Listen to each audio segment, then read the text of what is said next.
Hello and welcome to the Hopecast with Rachael Flick. Rachael is a speaker, inspirational author, and an overcomer. As Rachael is walking through her own journey of grief, she's challenging others to persevere and overcome their own circumstances. Find out more at rachelflick.com. Here now is your host, Rachael Flick.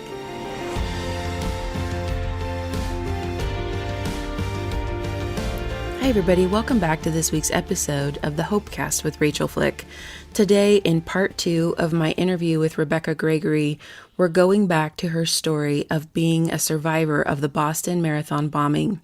She is a well-known motivational speaker, Christian author, and founder of Rebekah's Angels Foundation.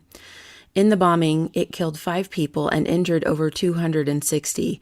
Rebekah eventually had to have her left leg amputated because of the damage caused by the blast. She's used this traumatic incident to point people to Jesus while she shares her testimony around the country. Rebekah, welcome back, and thank you for doing another episode with me about your story. It's so rich, and I think we could probably do a lot of episodes, honestly. There's just so many gems that you're mining in the treasures found in darkness, and I'm so grateful to be having this conversation with you. Well, thank you for having me back. I was enjoying our last conversation, so I didn't want it to end. I didn't either, and I'm so glad we can continue.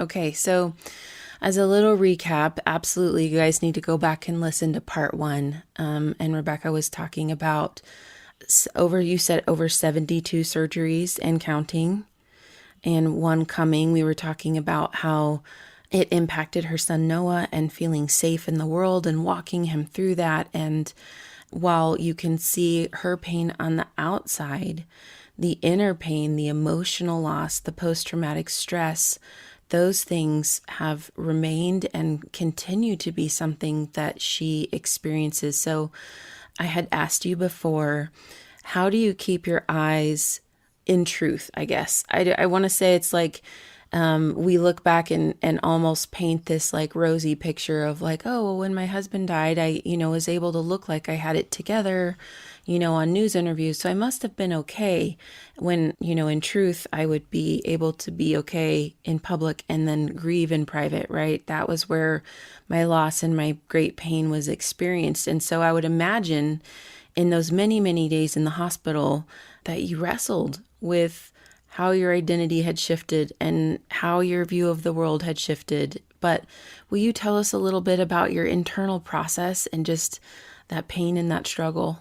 Yeah, it's hard to break down exactly what healing looks like for someone, in their own process. And I'm asked, how can you remain positive? How do you make jokes about your leg and all these things when you're in pain on a regular basis, when you're having surgeries done all the time, still 9 years later? And the most simple answer that I can give is that every morning I wake up and I count my blessings and I don't count my problems. And some mornings that's easier said than done because some days just suck. And that's all there is to it. And those are the days when you really have to allow the grace for yourself and what you've been through, because so much of the time we spend just kind of like weighing in on all the things that we've overcome in our life, and they pile up and pile up and pile up. And then all of a sudden we feel like we're drowning because we've never had a chance to even sit down and think about the things in a long-term basis because we're surviving. Like we get so caught up just surviving that we don't even realize what we've actually survived. And in this time, especially when I had spent that 56 days in the hospital and then I was on bed rest for 18 months, I had nothing to do but think about that I lived my life, think about what I want to do, think about the things I took for granted, think about the things that I could potentially bring to the world. And I realized that the biggest disconnect in all of it was that I got so busy just trying to survive that reasonably so. I wasn't living at all. I had got caught up in a job that I hated because it made great money. I was at work all the time. I felt like the more money I made as a single mom, the more successful I would be, the more that I could make up for the fact that I got pregnant at a young age, the more that I could make up for the decisions that I had made, like all of these things that we start telling ourselves. But it was when I was able to just sit back and take a beat and be quiet and be still that I realized the things that made me, that brought me joy, that made me smile. And as we're sitting here talking, I'm facing another amputation next month. And so I decided to take the entire summer off social media. 3 months I've been off. I haven't posted, I've done nothing. And when you're in the realm of this digital age we're living in, and So much pressure. yeah, and I'm making my money through, the things that I'm out here saying, it's like not good to do that, right? Right. But for You should be me, posting 3 times a day. Yes. that's what they say, right? You got to Uh-huh. consistently keep your followers up. You got to do this and this and this. And I'm like, no, I'm chilling out because I know that I need to be on the water, be with my family, do the things that bring me joy because we have to fill up our cups instead of filling everyone else's up around us because we're so depleted at times that that's where we go wrong. And if we spend time every day, I feel like I'm getting way off topic here, but if we spend time every day doing the things that we love to do that bring us joy, then those blessings in our life that I'm talking about every morning, counting your blessings, they will be so apparent that those problems will be so trivial and they'll get smaller and smaller. And our ability to cope and deal and look to the real truth is going to get easier.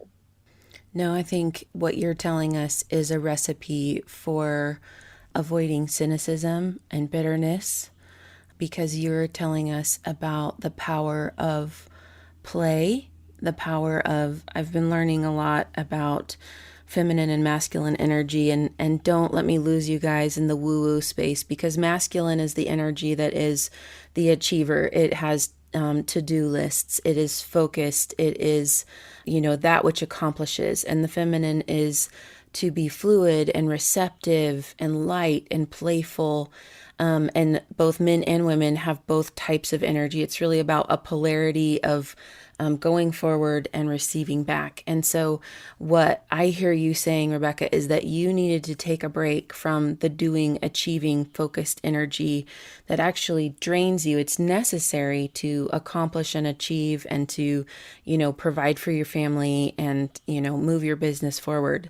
But when you step back into what is called the feminine energy, where you're playing and you're receiving and you're in the water and you're open and you're experiencing things with your senses, that is the phase of energy where you are pulling resources into your body, into your soul, into your heart. And you are very much going to need that energy, that you are in this polarity of pulling it into your soul, into your family, in order to get through the things that you have on the calendar that are coming. And you're actually being incredibly wise by stepping back and allowing yourself to be in a place of receptivity. And I think that you are giving people not a formula. There's no formula for any one of us, but to learn to play, to learn to step back, to learn to, feel the wind on our face, that salt water smell, like what you're talking about, being at the water, to taste the food, to hear the laughter of children and be with your friends and family. Those are the things that allow us to do things that we call see the silver lining, count our blessings. That's where we turn toxic positivity into a life-giving force of seeing the beauty in life in the midst of pain. I love that. And I definitely agree because that is my recipe for getting through everything that I've gotten through. And that's going to look different for everyone. But as long as we take that space for ourselves, we need that as human beings. We need to be able to come alive in those ways because that's what gets us through to the next chapter.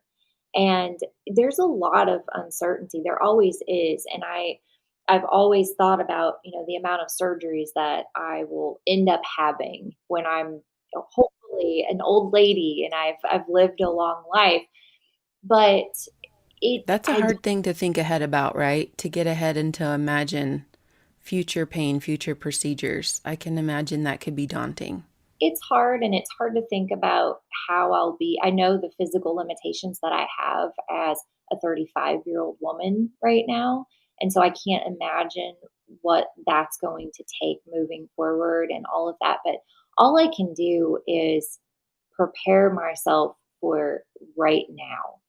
Live and we talk about all these cliches like live in the present, enjoy this, enjoy that, but it really is that simple. Like, to turn everything off, to sit in a room and figure out, are you okay listening to your own thoughts?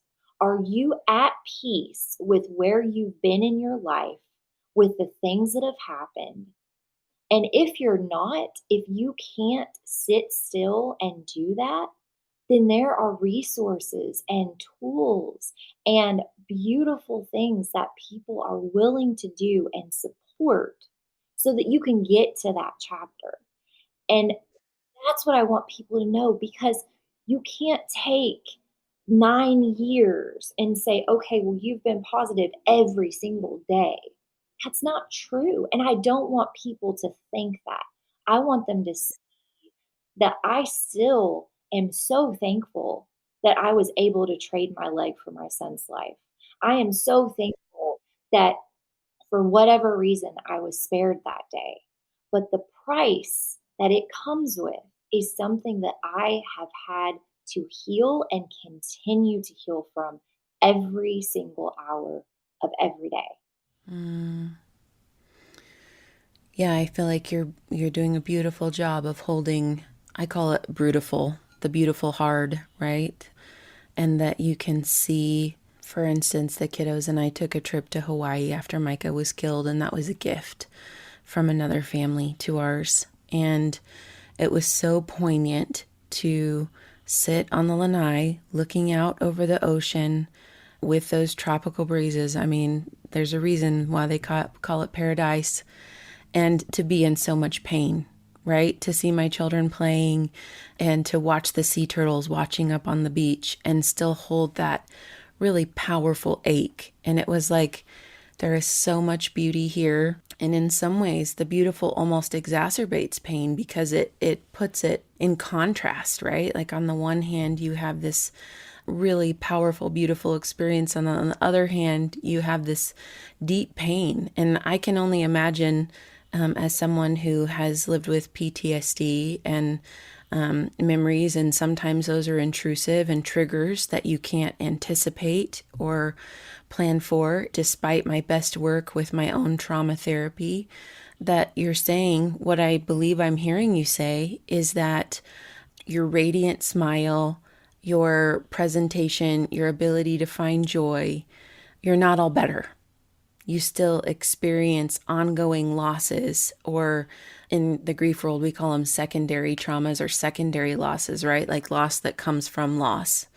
And so you're sharing that with us in your inner world. And on the one hand, it's a both and, right? On the one place, you are using your heartache and your loss through your foundation and through supporting other survivors and showing them that it can be done and that there is hope, and it doesn't have to be that immediate searing trauma of what happens after a loss that is so very intense, that there is life after loss. And yet we walk alongside this side of heaven, the now and the not yet, right? That the Lord has overcome, and we still know that He has not wiped every tear from our eyes. And you are holding that beautifully together in one space and showing people what it looks like to move through and not past, right?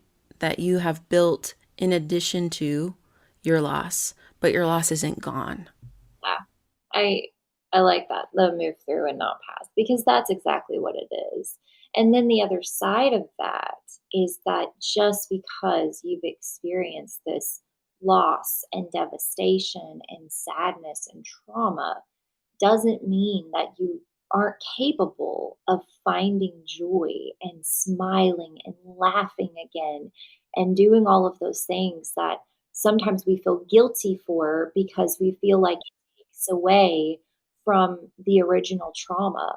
For so long, I was scared to laugh at anything because I felt like that was somehow me making the situation that happened and the people that died and the victims' families that are suffering so much even now. I felt like that was doing something. But what it was is that there's these different parts and these different pieces. And it's okay to have a good day and to smile and joy because that's part of it. So, on one hand, you're experiencing this extreme devastation. And then on the other hand, you're seeing the beauty in life that is so absolutely there. I mean, it's there every day, no matter what you're going through. There is something that is so beautiful and so good. And that's where God comes in. That's where all of his work and just being able to wake up and have air in our lungs and a beat in our chest, the reminder that there is still so much purpose. That's important. And we have to remember both sides of it. Yeah, that's good. I just have so many things that I want to ask you, and there's so many pieces of your story that we haven't even touched.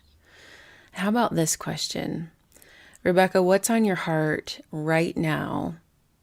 You're facing another surgery. You're investing in other families. What is your time that you have spent backing away from social media, spending time with your family, playing, feeling the sun on your face? What is God speaking to you in this space right now? That it's okay to rest, that I don't have to be anything, do anything, accept anything. I just have to rest in this moment. And that's what I've done. I have slept in and I have gone out on the water and sat all day with a fishing pole and doing all of these little things that we so often take for granted. Going on a picnic with my daughter, spending the day with my son, loving on my husband, so much more, and just really looking at all of the amazing things that are in my life because I know that this next step is a big one for me. And I am not going to pretend that I am excited about this surgery because I do not want to do it. I am so anti-surgery right now. There was a time in my life where I was in the habit of it all the time, and that's what happened. But I've been away long enough. I had a surgery a couple months ago, but I mean, I've like slowly been able to step away, and now I'm like, I know it's going to be a big one, but is it your other foot?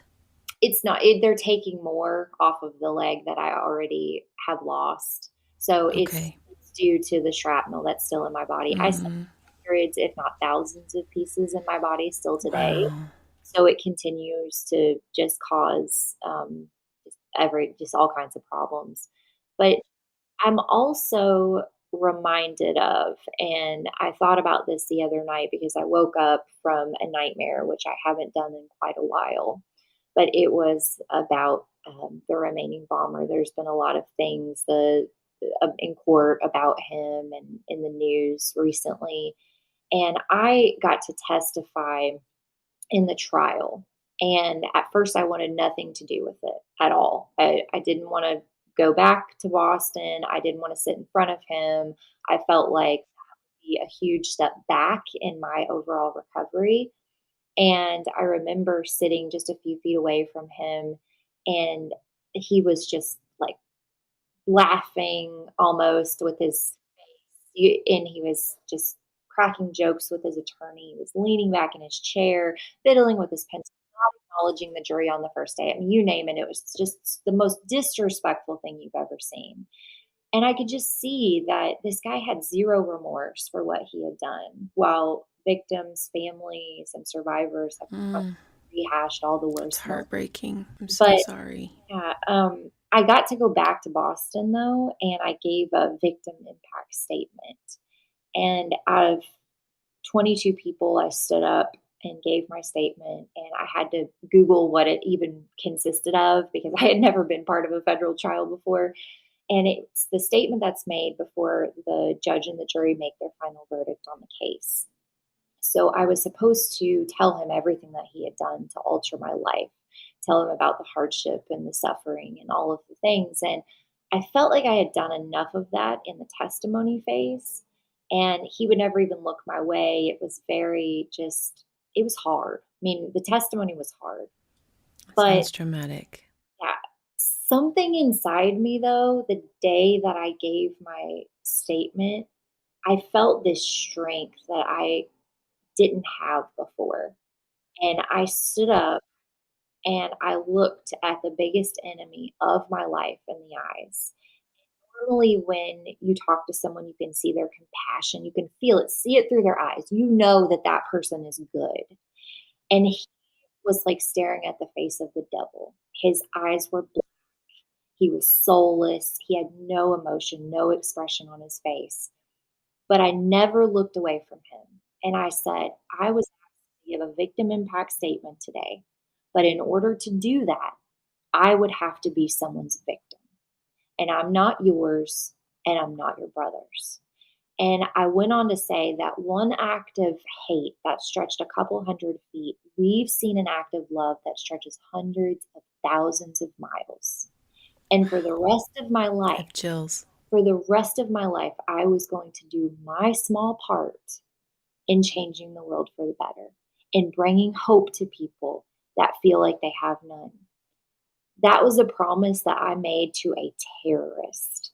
It has made me get out of bed so many times. It has made me put on a prosthetic leg that sometimes causes just the most amount of pain, more than I could ever describe. It makes me fight. It makes me get on airplanes and go across the country and the world to speak, even when I feel like I am breaking, because it is bigger than us. What God Mm, has in store, the reason that we survive, the things that we do, the things that we will go on to accomplish in spite of tragedy, we can never comprehend. But we have to continue because that is our purpose. mm. Rebekah, I'm just covered in the chills of affirmation and connection into your story and how I experience the presence of the Lord in my body. And I'm thinking of that scripture that says, and we will overcome by the blood of the Lamb and the word of our testimony. And I just have this picture of you sitting on the witness stand, looking out at him. And the courtroom is, it's an intimidating place. It is a place where you can feel just the authority of the courts. You feel the pain of the people's stories who've been told their lives hang in the balance in our justice system. I mean, it's just a very emotionally intense place to be. And then you've had a trauma, and this is a huge, well covered in the media story, those kind of things. And I just see coming out of your mouth in this picture in my mind, this golden light of this prophetic declaration that you are breaking the power of this man sowing death and destruction into the streets and the people there that day in Boston, and just breaking through that with the blood of sacrifice that you literally saw and laid around and was in, and the word of your testimony, right? That lives were lost, and you are claiming back what the enemy has sought to take in your life and the lives of those people and the lives of that city, and to plant fear and to plant a sense of loss and hopelessness. And you came back in power that day, and your words spoke not only for you, but for the victims and the people who experienced that, and for that place and that city. And it was a power far beyond a woman saying, I am not your victim. That was a big deal. Yeah, I look back and I still feel like, how did I do that? how did I stand up? My husband says, you're a superhero or something, silly. Mm, It wasn't me. It wasn't me that did that. It was the belief that this is not about me. My journey, the struggles that I have endured, it is so much greater. And I just wrote an email right before we started speaking, and it was to thank this precious teenage boy who is doing a fundraiser for our foundation because he had experienced PTSD and he wanted to share it, on a platform with the students that he goes to school with his peers. And it just reminds me every time, like, look at the people that we have been able to help financially through our organization get to their next chapters, heal through some of the most devastating losses and trials and tribulations. And I look and I think back to the quote unquote sacrifice that I had to make that day. But I am truly living in a way that I never did before. And it's hard. And sometimes I'm going to throw my leg across the room and never want to put it on again because I think that needs to be a TikTok. I'm just saying, I think that there's probably room for that somewhere. but it's also my daily reminder of how short my life is and how Mm, this responsibility as survivors in every capacity that we take what we have right now, no matter how broken it is, no matter how uncertain we are at times, and use that because it is the fuel that will continue to push you forward. And you'll be able to look back one day. It may not be today, it may not be 6 months from now, but somewhere along the line, you're going to see the connection and the dots, be able to draw a line and say, that is the reason that happened. And there's some things we'll never be able to explain. But I know that every part of my life and my journey has led me up to being able to experience and allow these families that we help to really tell me their stories and have that type of empathy and compassion that I would not know had I not had so much trauma myself. mm, it's definitely beauty for ashes. Tell me more about your foundation, Rebekah. Who's your target audience for that, and what are you able to do for them? So, Rebecca's Angels, our mission is that the mental health of our children today affects their success in the future. I am a product of trauma in childhood. I know that when I sat down for therapy, when I thought I was healing from the bombing, that my therapist said, okay, take me back to where you were little. And I was like, oh. Mm, And I learned very quickly that the trauma I was healing from the most are the things that happened in my past and not what was initially occurring. And so it is something that is so close to my heart because it's my journey, it's my struggle, it's every tear that I have cried to get to the place where I am now. And we help families, we provide trauma therapy, we provide the financing for it, we set families up with therapists local to them. We are concentrating a lot on the Tampa Bay area because that's where we live, but we are able to help people across the country and get them set up with therapists. And it's specifically for not only the children, but the entire family because we are very big on generational trauma. We want to stop or do our part in helping stop because what happens to someone happens to a lot of other people too, whether it's secondhand or them being directly involved.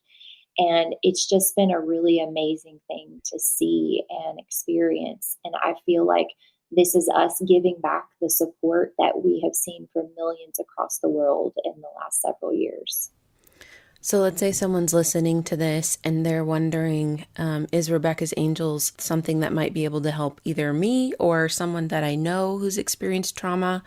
How can they get in touch with you or, on your website and look up maybe criteria, frequently asked questions or things like that to see if maybe reaching out to you would be a good fit for them? I encourage anyone who even has a spark that maybe this could be help or of service to contact us. You can fill out an application on our website. It's very simple. Our emails are also listed if they just need to say, hey, I'm struggling. I don't know what to do. I don't know what next steps are. We will reach out 100% of the time, no matter if we have the funding or not to be able to help. We are inundated with requests, as you probably imagine from COVID specifically. Everyone has witnessed such a collective trauma in the age that we're living in now, and after all the craziness. And so we try to help as many as possible, but we will always answer and we will always point you in the direction of someone that can be of most service. We want to be able to be that light for people. Let's talk about donors, because I know that there's a lot of people who want to help but don't know how.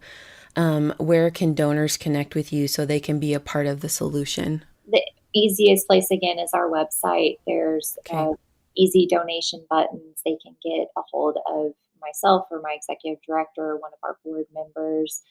We try to make it as easy as possible. Funding will always be something that we're in need of, because as we continue to grow, the more we grow, the more donors that we need to have. But it's been a really amazing process for us. And what started out as something that was just this voice inside of me saying, maybe I can make a difference. Maybe this is my purpose. Maybe I can help at least one family, has turned into hundreds of families, and us having partnerships with people all around the country and now the globe. And it's just been really amazing to see that if you allow God to work in your life and hand it over to Him and say, look, I have followed my own way for so long and I have to give it up, and I'm following you, and I don't know where this is going to lead me. I don't know if I even have the faith that I am professing, but I know that I can't do it on my own and I need you.